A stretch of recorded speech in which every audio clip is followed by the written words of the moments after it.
Howdy, everybody. This is Bake with IronThroneCraft.com. Today, we're going to be talking about the arena, or the dimensional battle, which is the purple little teleport thing in the middle of your base. It's where you click, and you click arena in the top right.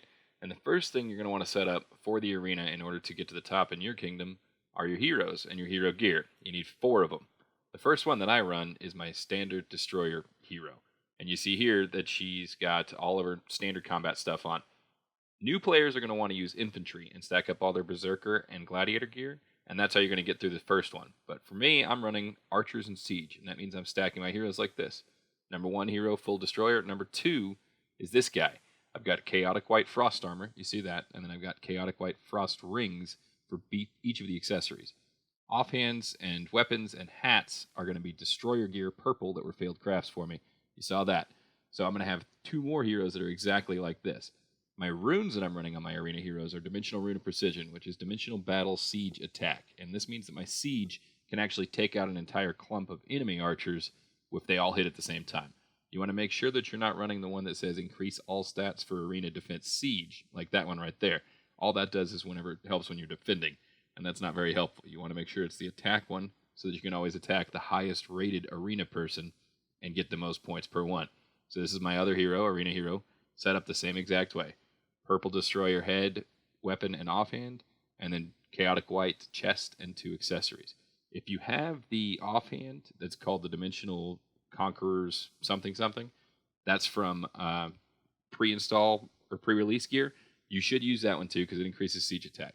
And that's the dimensional battle right there. So let's go and look at what it looks like to actually fight in a dimensional battle.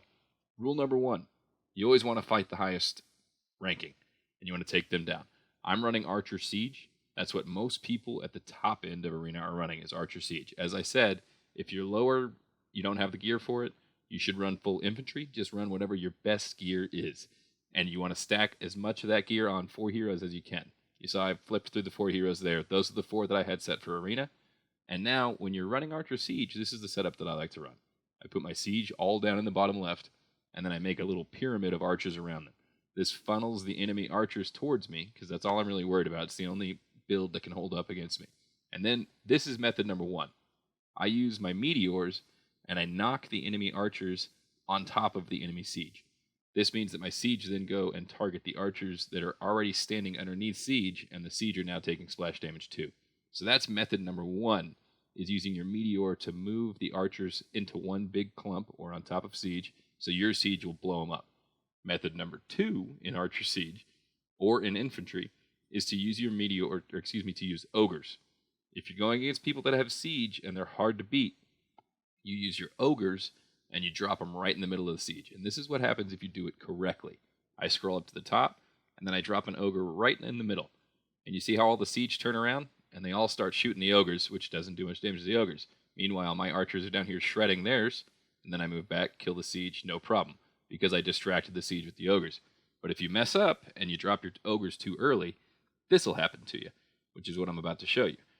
Their enemy archers will turn around and they will completely just shred your ogres, and they're not going to be very useful. I still win the battle just because I've got tier 6 archers and tier 6 siege, so I managed to take her down in this one. But this is what it looks like if you mess up and you drop your ogres too early.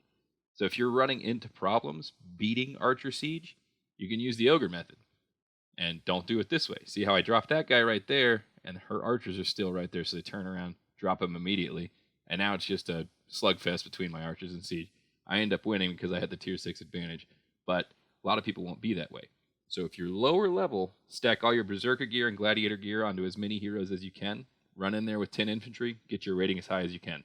Be working on your archer gear and try to get that up. Work on farming chaotic whites for that the chaotic white dimensional gear. And this is what it looks like to position your defense. If you're going up against good opponents, they're going to be able to take you out no matter what. But you see I've got my 4 arenas heroes set over there. It's the same ones that I use when I'm attacking. And then I have the same setup. And that just makes it harder for people to use me to farm points up.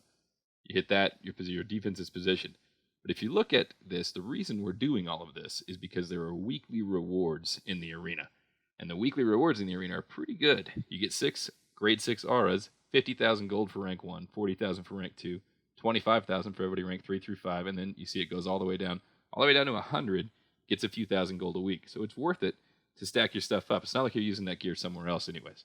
So give us a like, give us a follow, check the description for my line ID if you want to add it to our channel, and stay tuned for more information and Invader Danger. Maybe we'll be seeing you soon.